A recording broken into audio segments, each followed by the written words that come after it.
Hi guys. So ഇനി നമ്മൾ പഠിക്കാൻ പോകുന്നത്, ഇപ്പോൾ നമ്മൾ ഫോറിൻ കറൻസി സ്റ്റാൻഡേർഡ് പഠിച്ചു അല്ലേ. അടുത്തത് ഈ ഒരു ഫോറിൻ കറൻസി സ്റ്റാൻഡേർഡ് നമ്മൾ ഗ്രൂപ്പ് അക്കൗണ്ടിങ്ങിലോട്ട് കൊണ്ടുവരികയാണ്. So previous foreign accounting classes കാണാത്ത ആരും ഈ ഒരു ക്ലാസ് കണ്ടിട്ട് കാര്യമുണ്ടാവുമെന്ന് തോന്നുന്നില്ല. ഓക്കെ, സാർ അങ്ങനെ പറഞ്ഞേ, ബിക്കോസ് അതിൻ്റെ കണക്ഷനാണിത്. അതുകൊണ്ടാണ്. അപ്പോൾ എല്ലാവരും, എൻ്റെ കുഞ്ഞു മക്കളെ എല്ലാവരും ഒന്ന് പോയിട്ട് കണ്ടിട്ട് വന്നേ കേട്ടോ. കണ്ടിട്ട് വന്നിട്ട് ഈ വീഡിയോ കാണാം. ഓക്കെ, സോ നമുക്ക് സ്റ്റാർട്ട് ചെയ്യാം. സോ ഗ്രൂപ്പ് അക്കൗണ്ടിങ് അല്ലെങ്കിൽ foreign currency transaction in group accounting, അതായത് നമ്മുടെ പാരൻറ് ഉള്ളത് US സോ ഒബ്വിയസ്ലി ഡോളർ ആയിരിക്കും കറൻസി. പാരൻറ്റിന് യൂറോപ്പിൽ, സോ അടുത്ത കറൻസി ഏതായിരിക്കും? യൂറോ ആയിരിക്കും അല്ലേ. അവിടെ ഒരു സബ്സിഡറി ഉണ്ട്. സോ സബ്സിഡറി അക്കൗണ്ടുകൾ പ്രിപ്പയർ ചെയ്യുന്നത് ഏതിലായിരിക്കും? അവരുടെ ഫങ്ഷണൽ കറൻസി യൂറോ ആണെങ്കിൽ യൂറോയിലായിരിക്കും. പക്ഷെ പേരന്റിന്റെ presentation currency and functional currency ഡോളറാണ്. ഓക്കെ, സോ കൺസോളിഡേറ്റ് ചെയ്യുന്ന സമയത്തും അതുപോലെ തന്നെ പാരന്റിന്റെ ഇൻവെസ്റ്റേഴ്സ് ആണല്ലോ സബ്സിഡറിയിലും ഇൻവെസ്റ്റ് ചെയ്തേക്കുന്നത്. സോ സബ്സിഡറിയുടെ ബുക്സ് പാരന്റിന്റെ ഇൻവെസ്റ്റേഴ്സിനെ കാണിച്ചു കൊടുക്കുമ്പോഴും സബ്സിഡറിയുടെ ബുക്സ് എന്തിൽ കാണിക്കണം? ഡോളറിൽ കാണിക്കണം. അങ്ങനെ ഡോളറിൽ കാണിക്കണമെങ്കിൽ സബ്സിഡറിയുടെ ബുക്സിന് എന്ത് ചെയ്യണം? ഡോളറിലോട്ട് കൺവേർട്ട് ചെയ്യണം.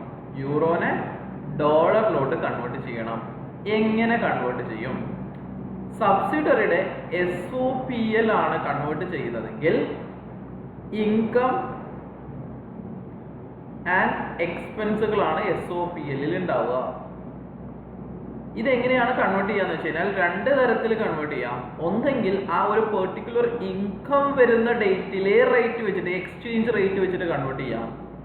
അല്ലെങ്കിൽ ആ പെർട്ടിക്കുലർ എക്സ്പെൻസ് വരുന്ന ഡേറ്റിലെ റേറ്റ് വെച്ചിട്ട് കൺവേർട്ട് ചെയ്യാം. ഇതിനെ വിളിക്കുന്നവരാണ് സ്പോട്ട് റേറ്റ് വെച്ചിട്ട് നമുക്ക് SOPL ആൻഡ് SOFP കൺവേർട്ട് ചെയ്യാം. അല്ലെങ്കിൽ ആവറേജ് റേറ്റ് വെച്ചിട്ട് കൺവേർട്ട് ചെയ്യാം. ആ ഒരു 1 ഇയറിലെ ആവറേജ് യൂറോ വേഴ്സസ് ഡോളർ തമ്മിലുള്ള ആവറേജ് റേറ്റ് വെച്ചിട്ട് നമുക്ക് കൺവേർട്ട് ചെയ്യാം. ക്ലിയർ ആണോ? ഓക്കെ, സോ ഇത് ചെയ്യുന്ന സമയത്ത് നമുക്ക് എന്ത് വരും? എക്സ്ചേഞ്ച് ഗെയിൻ ഓർ ലോസ് വരും. ഇതെവിടെ കാണിക്കുമെന്ന് വെച്ച് കഴിഞ്ഞാൽ OCIയിലിടും. ഡോളർ SOPLന്റെ, ഓക്കെ, ഡോളറിൽ നമ്മൾ കൺവേർട്ട് ചെയ്യുന്ന SOPLന്റെ OCIയിലും ഇടും. അതുപോലെ തന്നെ ട്രാൻസ്ലേഷൻ റിസർവ് എന്ന് പറഞ്ഞിട്ട് SOFPയില് ഇക്വിറ്റിയിലും കാണിക്കും. ഓക്കെ, സോ നമുക്ക് കൂടുതൽ ഡെപ്തിലോട്ട് പോകും. ഒരു കമ്പനിയുടെ SOFP തന്നിട്ടുണ്ട്. 1 ജാനുവരി 2021. ഓക്കെ, ഈ ഡേറ്റിന് ഇവിടെയുള്ള അസറ്റുകൾ എന്ന് പറയുന്നത് 1000 യൂറോ ആണ്. ഓക്കെ, ഡോളർ റേറ്റ് എന്ന് പറയുന്നത് 1 ജാനുവരി 2021ന്റെ, ഓക്കെ, അതിനുവേണ്ടി എൻ്റെ കാര്യം പറയട്ടെ. ഇൻകം ആൻഡ് എക്സ്പെൻസുകൾ നമ്മൾ പറഞ്ഞു സ്പോട്ട് റേറ്റിൽ. ഇൻകം ആൻഡ് എക്സ്പെൻസുകൾ എന്താണ്? സ്പോട്ട് റേറ്റിലും. അതുപോലെ തന്നെ assets and liabilities. Okay, assets and liabilities starting ഇയറിന്റെ സ്റ്റാർട്ടിങ്ങിലാണെങ്കിൽ അന്നത്തെ ഓപ്പണിംഗ് റേറ്റും ഇയറിങ്ങിന്റെ ക്ലോസ് ആണെങ്കിൽ അന്നത്തെ ക്ലോസിംഗ് റേറ്റും വെച്ചിട്ടായിരിക്കും നമ്മൾ എന്ത് ചെയ്യുന്നുണ്ടാവുക? കൺവേർട്ട് ചെയ്യുന്നുണ്ടാവുക. എക്സാമ്പിൾ, 1 ജാനുവരി 2021 ഒരു അക്കൗണ്ടിങ് ഇയർ ഉണ്ട്. 1 ജാനുവരി 2021 തുടങ്ങി 31 ഡിസംബർ 2021 അവസാനിക്കുന്ന ഒരു അക്കൗണ്ടിങ് ഇയർ. ഓക്കെ, ഈ ഒരു അക്കൗണ്ടിങ് ഇയറിൽ സ്റ്റാർട്ടിങ്ങിലുള്ള അസറ്റ് എന്ന് പറയുന്നത് 1000 യൂറോ ആണ്. അന്നത്തെ ഡോളർ റേറ്റ് എന്ന് പറയുന്നത് $1 2 യൂറോ ആണ് വരാം. അങ്ങനെയാണെങ്കിൽ ഇത് ഡോളർ SOFP ആക്കുന്ന സമയത്ത് ഈ അസറ്റിന്റെ വാല്യൂ എത്രയായിരിക്കും? ഡോളറിൽ കാണിക്കുക എത്രയായിരിക്കും? 1000 യൂറോ അല്ലെങ്കിൽ 1000 divided by 2. So it is $500. Correct അല്ലേ? $500. ഇനി അസറ്റിന് ഒന്നുമില്ല, ഇമ്പയർമെന്റ് ഇല്ല, റീവാലുവേഷൻ ഇല്ല, ഡിപ്രീസിയേഷൻ ഇല്ല, ഒന്നുമില്ല, ഒരു ലാൻഡ് ആണെന്ന് വിചാരിച്ചോ. 31st December 20x1 ആയി, ഇയർ എൻഡ് ആയി. അന്നും ഈ അസറ്റിന്റെ വാല്യൂ 1000 euro തന്നെയാണ്. പക്ഷെ എക്സ്ചേഞ്ച് റേറ്റ് ചെറുതായിട്ടൊന്ന് മാറിയിട്ടുണ്ട്. എക്സ്ചേഞ്ച് റേറ്റ് 1.5 ആയിട്ട് മാറി. ഓക്കെ, എക്സ്ചേഞ്ച് റേറ്റ് എന്തായി? 1.5 ആയിട്ട് മാറി. ദാറ്റ് മീൻസ് എത്രയായിരിക്കും ഇനി ഡോളറിലുള്ള അസറ്റിന്റെ വാല്യൂ എന്ന് പറയുന്നത്? 666 അല്ലേ? സോ 31st December 20x1 ഇതേ അസറ്റിന്റെ വാല്യൂ ഡോളറിൽ നോക്കുമ്പോൾ 666 ആയി. അസറ്റിന്റെ വാല്യൂ ഇവിടെ മാറിയത് കൊണ്ടാണോ? യൂറോയിൽ മാറിയിട്ടില്ല, പക്ഷെ എക്സ്ചേഞ്ച് റേറ്റ് കാരണം ഇത് 666 ആയി, അഥവാ 166 രൂപയുടെ ഗെയിൻ വന്നു. ഈ ഗെയിൻ ആണ് ഞാൻ പറഞ്ഞത് OCIയിലും കാണിക്കും, അതുപോലെ തന്നെ ഇക്വിറ്റി സൈഡിൽ ഈ ഒരു ഡോളർ SOFPയുടെ ലയബിലിറ്റി സൈഡിൽ ഇക്വിറ്റിയുടെ അടിയിൽ ട്രാൻസ്ലേഷൻ റിസർവ് എന്നും പറഞ്ഞിട്ട് എത്ര കാണിക്കും? 166 കാണിക്കും. OCIയിലും കാണിക്കും, ട്രാൻസ്ലേഷൻ റിസർവിലും കാണിക്കും. ക്ലിയർ ആണോ? Okay, clear. സോ നമുക്ക് നോക്കാം. ഒരു ക്വസ്റ്റ്യൻ ഞാൻ ചെയ്തു തരാം. ഇക്വേഷനൊക്കെ അവിടെ നിൽക്കട്ടെ, ഒരു ക്വസ്റ്റ്യൻ ഞാൻ ചെയ്ത് കാണിച്ചു. ഇവിടെ നമ്മളോട് ചോദിച്ചിരിക്കുന്നത് explain the exchange difference on translation of flames financial statement. In 20x3, T acquired 85% of share in Flame. F prepares its financial statements using the currency of the country in which it is based, the gram. The currency is gram, and is required to translate them into Trainter's presentation currency, the dollar. The parent currency parent currency dollar. The consolidation process at the acquisition date, Flame had a net assets of gram 5,88,000, and during the period to the year end 31st December 2003, it made a profit of 1,30,000 in G. അങ്ങനെയാണെങ്കിൽ ഇവിടെ എത്ര exchange gain or loss ഉണ്ട് എന്നാണ് ചോദിച്ചിട്ടുള്ളത്. Okay, so നമുക്ക് നോക്കാം. So net assets opening date, അഥവാ ഏത് ഡേറ്റ് ഇവരത് അക്വയർ ചെയ്യുന്നത്? അക്വിസിഷൻ ഡേറ്റ് അല്ല, date of acquisition, proper date of acquisition പറഞ്ഞിട്ടില്ല. എന്നാലും അന്ന് അക്വിസിഷൻ ഡേറ്റിൽ എത്രയായിരുന്നു ഇവരുടെ നെറ്റ് അസറ്റ്സ് ഉണ്ടായിരുന്നത്? ജിയിൽ, ഞാനിവിടെ ഗ്രാം എന്ന് എഴുതുന്നു, ഗ്രാമിൽ 5,88,000. ഓക്കെ, 5,88,000. സോ ഇതിന് നമ്മൾ എന്തിലോട്ടാക്കണം? ഡോളറിലോട്ടാക്കാണ് വേണ്ടത്. സോ നെറ്റ് അസെറ്റ്സ് ആകുമ്പോൾ ഞാൻ പറഞ്ഞു ഏത് റേറ്റാണ് നമ്മൾ യൂസ് ചെയ്യേണ്ടത്? Opening rate. ആദ്യം ഓപ്പണിംഗ് അല്ലേ, സോ ഓപ്പണിംഗ് റേറ്റ് യൂസ് ചെയ്യുക. സോ അന്നത്തെ റേറ്റ് എന്ന് പറയുന്നത് അല്ലെങ്കിൽ ഡേറ്റ് ഓഫ് അക്വിസിഷനിലെ റേറ്റ് എത്രയാ? Exchange rate 1:21. 1:21. അതായത് ഒരു ജീന്റെ വാല്യൂ എന്ന് പറയുന്നത് $21 ആണ്. നമ്മുടെ കയ്യിൽ $5,88,000 ഉണ്ട്. കറക്റ്റ്. സോ $5,88,000 ഒരു ഗ്രാമിന്റെ വില $21 ആണെങ്കിൽ 5,88,000 എത്ര കിട്ടും? 1,23,43,48,000 രൂപ കിട്ടും. That is 12,034,8 something. Okay, clear ആണോ? ഇതാണ് അതിന്റെ ഡോളറിലുള്ള വാല്യൂ എന്ന് പറയുന്നത്. ഇനി ആ കൊല്ലം പ്രോഫിറ്റ് ഉണ്ടായിട്ടുണ്ട്. എത്ര ഗ്രാം പ്രോഫിറ്റ് ഉണ്ടായിട്ടുണ്ട്? എത്ര ഗ്രാം ഉണ്ടായിട്ടുണ്ട്? 1,30,000.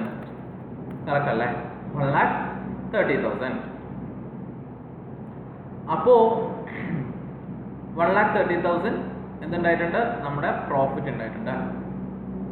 അത് ഡോളറിലോട്ട് ആക്കുവാണെങ്കിൽ ഏത് റേറ്റിനാ? Average rate. ഇൻകം എക്സ്പെൻസും മുഖേന വരുന്നതാണല്ലോ പ്രോഫിറ്റ് എന്ന് പറയുന്നത്. സോ ഏത് യൂസ് ചെയ്യണം? ആവറേജ് റേറ്റ് യൂസ് ചെയ്യണം. എത്ര average rate? 18, right? $18. So 1,30,000 into 18, 2,30,000, 23,40,000.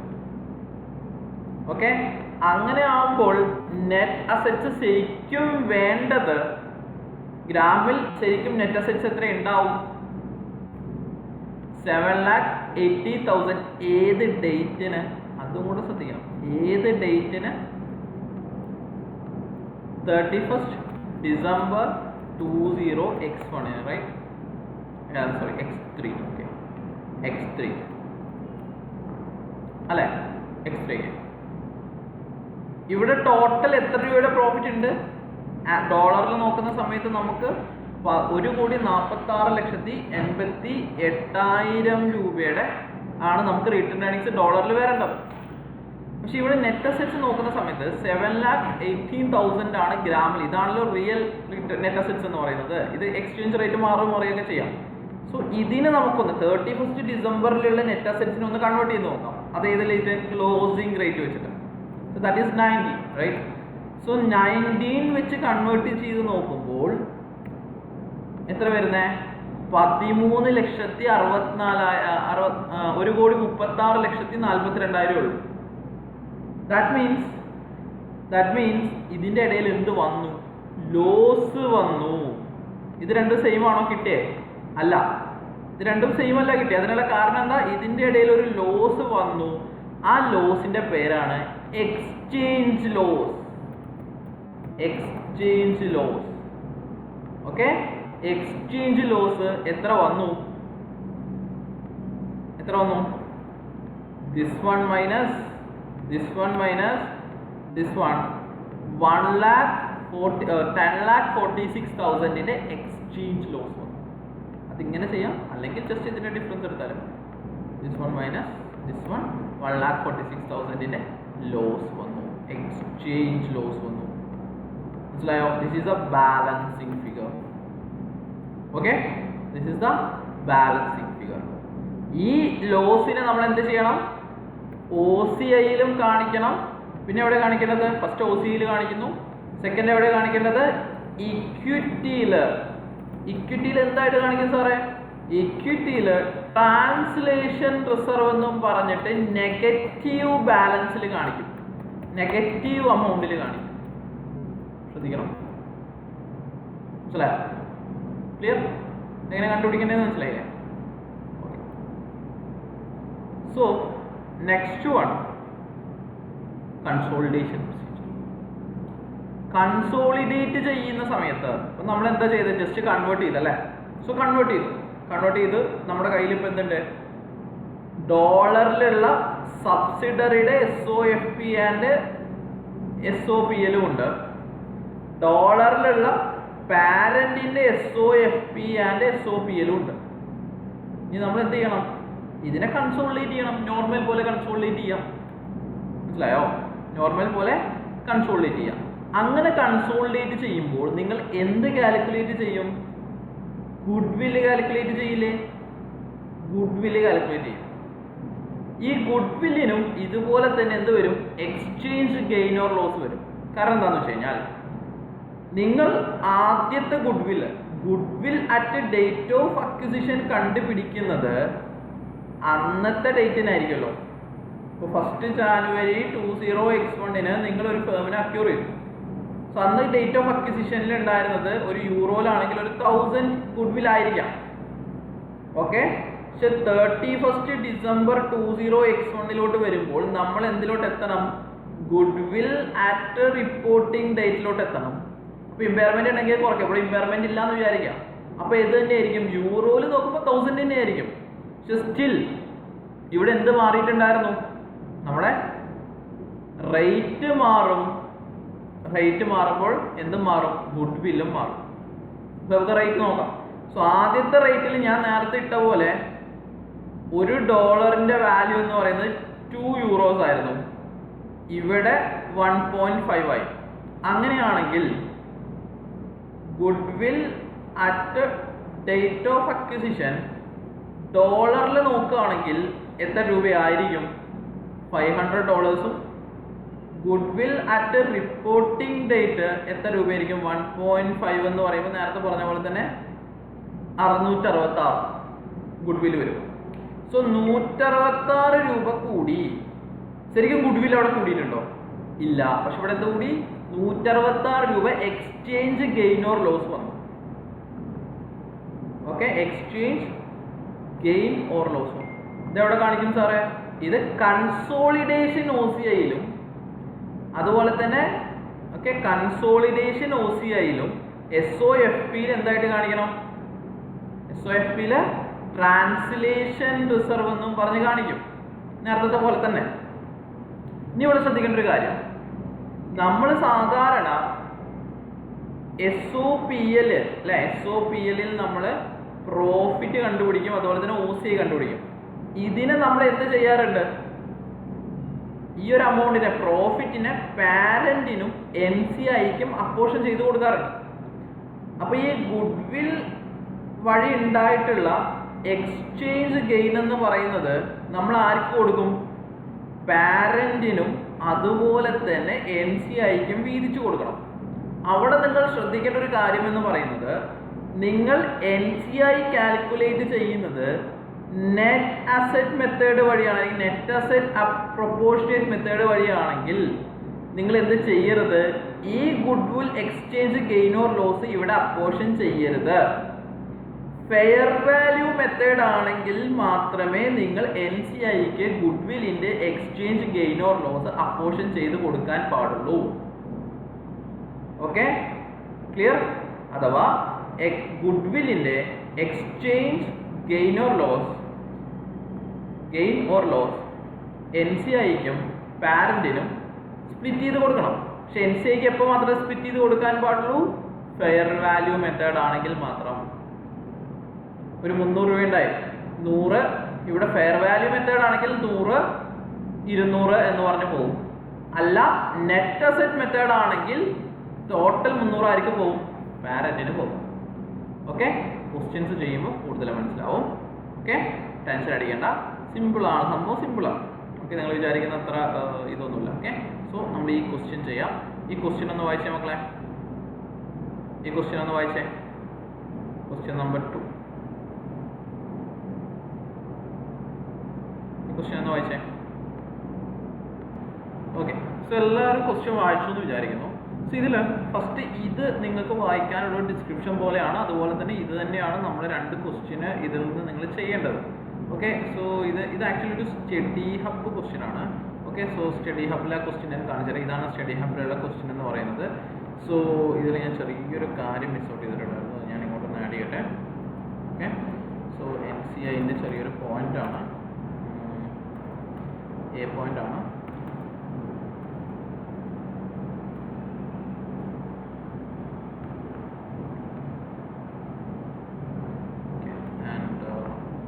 ഇതുപോലെ തന്നെ ഒരു പോയിന്റ് ഉണ്ട്.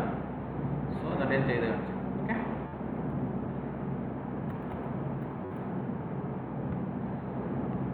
ഓക്കെ, സോ ഇവിടെ നമ്മൾ റിക്വയർമെന്റ് നിൽക്കുന്നതിന് മുന്നേ ആദ്യം ഇത്രയും ഒന്ന് വായിച്ചത്. നിങ്ങൾ ഇത്രയും വായിക്കുന്ന സമയത്ത് നിങ്ങൾക്ക് മനസ്സിലായി കാണും, ഈ ക്വസ്റ്റ്യൻ 2 ഇത്രയും വായിക്കുന്ന സമയത്ത് the P acquired 100% of subsidiary on 30 September at a cost of 4 million. 4 million അഥവാ 4000-ന് എന്ത് ചെയ്തിട്ടുണ്ട്? നമ്മുടെ കമ്പനി, നമ്മുടെ പാരന്റ് ഇവർ അക്വയർ ചെയ്തിട്ടുണ്ട്. The fair value of the net asset at the subsidiary is 3 million.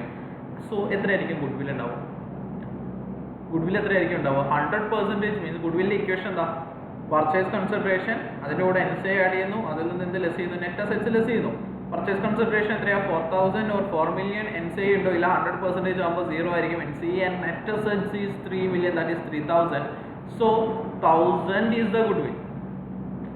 The exchange rate at the date of acquisition is $2. ഓരോ euro 2-നും എത്ര ഡോളറാണ്? $1 കിട്ടുക. At 31st December is accounting year end, the exchange rate is 2.1. Okay, so നിങ്ങൾ അനുസരിച്ചാൽ മതി. ഈ 1 lakh ആയിരുന്നു ഇവർ വാങ്ങുമ്പോഴുള്ള ഗുഡ്വില്ല്, അത് ഡോളറിലാക്കും. 1 lakh euros, അത് 1 million euros.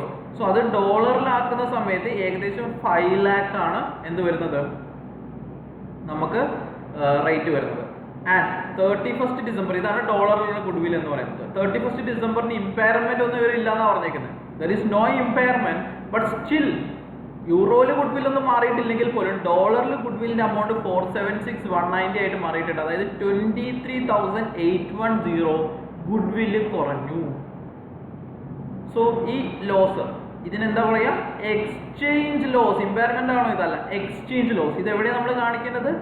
OCIയിൽ കാണിക്കണം. അതുപോലെ തന്നെ ഡോളർ അല്ലെ, ഈ ഒരു കൺസോളിഡേറ്റഡ് SOFP എങ്ങനെയായിരിക്കും പ്രിപ്പയർ ചെയ്തിട്ടുണ്ടാവുക? ഡോളറിലായിരിക്കും അല്ലേ? ഡോളറിൽ നമ്മൾ അസറ്റ് സൈഡിൽ എന്ത് കാണിക്കും? അല്ലെങ്കിൽ കൺസോളിഡേറ്റഡ് SOFPയിൽ നമ്മൾ ഗുഡ് വില്ല് കാണിച്ചിട്ടുണ്ടാവും, അത് ഡോളറിലായിരിക്കും. ആ ഗുഡ് വില്ല് നമ്മൾ എന്ത് ചെയ്യും? കുറയ്ക്കും. എന്തൊക്കെ ചെയ്യും? ഒന്ന്, OCIയിൽ ഈ ലോസ് കാണിക്കും.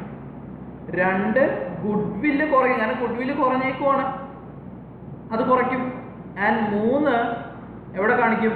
ഇക്വിറ്റിയിൽ ഇതൊരു ട്രാൻസ്ലേഷൻ റിസർവ് എന്നും പറഞ്ഞിട്ട് നെഗറ്റീവ് ബാലൻസ് കാണിക്കും. ക്ലിയർ? Okay okay. ഇനി ഈ ക്വസ്റ്റ്യന്റെ രണ്ട് ആസ്പെക്റ്റുകളാണ് പറഞ്ഞേക്കുന്നത്. If P head 80% interest in S and the NCA had been measured as a proportion of net assets, goodwill would be calculated as എത്രയായിരിക്കും ഗുഡ്വിൽ എന്നാണ് ചോദിച്ചേക്കുന്നത്. Okay, എത്രയായിരിക്കും ഗുഡ്വിൽ എന്നാണ് ചോദിച്ചേക്കുന്നത്. അതായത് പി എന്ത് ചെയ്യണം? Question number 2. സോ ഇവിടെ ഇവര് എന്ത് ചെയ്യാണ്? 4,000 തന്നെ 80% ആണ് വാങ്ങുന്നത് കേട്ടോ. ഓക്കെ, 4,000 അല്ലെങ്കിൽ 4 മില്യൺ ഇവർ എത്ര പെർസെൻറ്റേജ് വാങ്ങുകയാണ്? 80% വാങ്ങുകയാണെങ്കിൽ ഗുഡ്വില്ല് എത്രയായിരിക്കും എന്നാണ് ഫസ്റ്റ് ക്വസ്റ്റ്യൻ. അതുപോലെ തന്നെ അതിൻ്റെ പുറത്ത് എക്സ്ചേഞ്ച് ഗെയിൻ ഓർ ലോസ് ഉണ്ടെങ്കിൽ അതെങ്ങനെ അപ്പോർഷൻ ചെയ്യും എന്നാണ് സെക്കൻഡ് ക്വസ്റ്റ്യൻ. നമുക്ക് ആദ്യം എന്ത് ചെയ്യാം? ഗുഡ്വിൽ അറ്റ് അക്വിസിഷൻ ഡേറ്റും ഗുഡ്വിൽ അറ്റ് റിപ്പോർട്ടിംഗ് ഡേറ്റും കണ്ടുപിടിക്കാം. എങ്ങനെ ഗുഡ്വിൽ അറ്റ് അക്വിസിഷൻ ഡേറ്റ് കണ്ടുപിടിക്കും? Goodwill at acquisition date purchase കൺസിഡറേഷന്റെ കൂടെ NCA ആഡ് ചെയ്ത് എന്ത് ലെസ് ചെയ്യുക? നെറ്റ് അസറ്റ്സ് ലെസ് ചെയ്യുക. എത്രയാണ് പർച്ചേസ് കൺസിഡറേഷൻ എന്നാണ് പറഞ്ഞ? 4,000 തന്നെ. NCA എത്രയാ? NCA അവർ പറഞ്ഞത് the NCA measured using the proportionate net assets method. That means net അസറ്റ്സിന്റെ പ്രൊപ്പോർഷൻ അന്ന് എത്രയാ നെറ്റ് അസറ്റ്സ് ഉണ്ടായിരുന്നത്? 3,000 ആണ്. 3,000ന്റെ proportion that is 80% CI and എത്രയായിരിക്കും? അപ്പൊ NCI 80% ഇവർ അക്യൂർ ചെയ്തു. ബാക്കി എത്രയുള്ള? 20%. That is 3,000 into 0.2. NCI will be 600 and net assets എത്രയുള്ള? 3,000. Okay, minus 3,000. So the goodwill at acquisition date will be 1,600 and impairment ഉണ്ടോ? ഇല്ല. So less impairment, it is 0 and goodwill at reporting date എത്ര തന്നെ ആയിരിക്കും? 1,600 തന്നെ ആയിരിക്കും. ഇത് ഏതിലാ? യൂറോലാ. ഇനി നമുക്ക് ഇതിനെ എന്തിലാക്കണം? ഡോളറിലോട്ടാക്കണം. സോ ഗുഡ്വിൽ അറ്റ് അക്വിസിഷൻ ഡേറ്റും ഗുഡ്വിൽ അറ്റ് റിപ്പോർട്ടിംഗ് ഡേറ്റും നമ്മുടെ കയ്യിലുണ്ട്. ഗുഡ്വിൽ അറ്റ് അക്വിസിഷൻ ഡേറ്റിൽ എത്രയായിരുന്നു എക്സ്ചേഞ്ച് റേറ്റ്? 2 ആയിരുന്നു. ഇവിടെ കാണാം 2 ആയിരുന്നു അല്ലേ? ഇവിടെ നിങ്ങൾക്ക് അറിയാം 2 ആയിരുന്നു. സോ 2 ഇവിടെ ഇട്ട് കൊടുക്കുന്നു. That is 2. So that means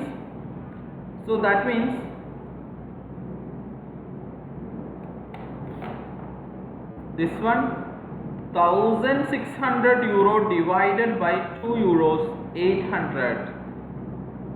okay, ഇനിയോ 1,600 ഡിവൈഡഡ് ബൈ ക്ലോസിംഗ് റേറ്റിൽ എത്രയാണത്? 2.1 ആണ്. സോ 761 ആയിട്ട് കുറഞ്ഞു. ഓക്കെ, 761 ആയിട്ട് എന്ത് കുറഞ്ഞു? ഗുഡ്വില്ല് കുറഞ്ഞു. അപ്പൊ എന്താ ചെയ്യണ്ടേ? ഗുഡ്വില്ല് കുറഞ്ഞു. എത്ര രൂപ കുറഞ്ഞു? 100 മൈനസ് 761 38 കുറഞ്ഞു. ഒന്നാമത്തെ കാര്യം ചെയ്യേണ്ടത് ഇത് എവിടെ കാണിക്കണം? OCIയിൽ കാണിക്കണം. രണ്ടാമത്തെ കാര്യം ചെയ്യേണ്ടത് ഇത് എവിടെ കാണിക്കണം? ഗുഡ്വില്ലിൽ നിന്നും കുറയ്ക്കണം. That is credit goodwill. And third one എന്ത് ചെയ്യണം? Debit equity. Debit equity means ഇക്വിറ്റിയിൽ എന്ത് ചെയ്യണം? നെഗറ്റീവ് ബാലൻസ് ആയിട്ട് ട്രാൻസ്ലേഷൻ റിസർവ് കാണിക്കണം. ഓക്കെ, ആൻഡ് ഇത് അപ്പോർഷൻ ചെയ്യണോ വേണ്ടേ? അതാണ് അടുത്ത ക്വസ്റ്റ്യൻ. It's apportion. ഇത് അപ്പോർഷൻ ചെയ്യണോ? ഈ exchange gain or loss apportion ചെയ്യണോ? ആർക്കൊക്കെ അപ്പോർഷൻ ചെയ്യേണ്ടത്? NCIക്കും പാരന്റിനുമാണ് നമ്മൾ അപ്പോർഷൻ ചെയ്ത് കൊടുക്കാറ്. ഇതിൽ ഈ ഗുഡ് വില്ലിന്റെ പുറത്തുണ്ടായിട്ടുള്ള എക്സ്ചേഞ്ച് ലോസ് ആയിട്ടുള്ള 38 നമ്മൾ അപ്പോർഷൻ ചെയ്യണോ വേണ്ടേ? അപ്പോർഷൻ ചെയ്യേണ്ട ആവശ്യമില്ല. കാരണം ഇവിടെ NCI കണ്ടുപിടിച്ചേക്കുന്നത് ഏത് മെത്തേഡിലാണ്? നെറ്റ് അസറ്റ് അപ്പോർഷൻ മെത്തേഡിലാണ്. അതുകൊണ്ട് തന്നെ ഈ ലോസ് ആർക്ക് കൊടുക്കേണ്ട ആവശ്യമില്ല? NCIക്ക് കൊടുക്കേണ്ട ആവശ്യമില്ല.